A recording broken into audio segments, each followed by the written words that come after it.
Let me explain one more time about our landmarks that we use in the ring, and I think this has been really helpful for my kids.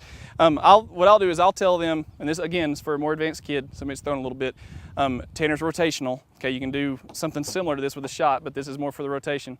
I'll tell him just stand where he's comfortable in the power position, and that's great.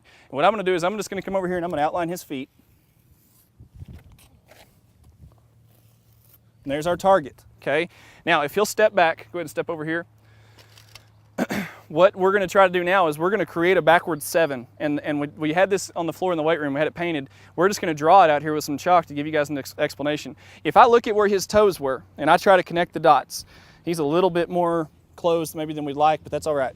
If I start here and I connect the dots to the furthest part of the circle, okay, it's going to look something like this.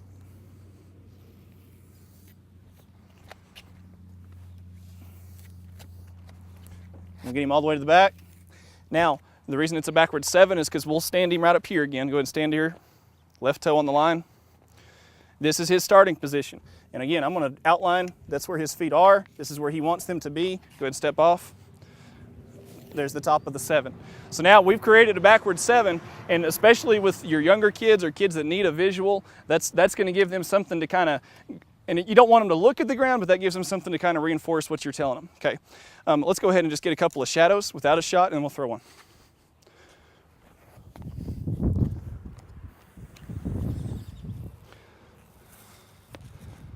And you know they're doing good if they can rub the chalk off or smear the chalk. Go ahead, do it again. Really hit that front power position. Good, good.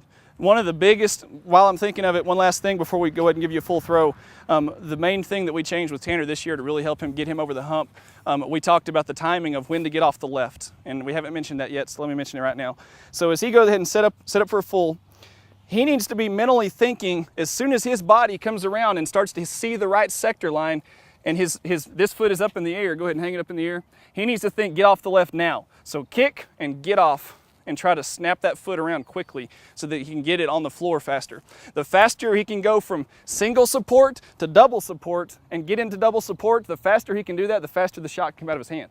So that's the reason we mentioned getting off the left when his chest hits that right sector line. All right, let's go ahead and get a full.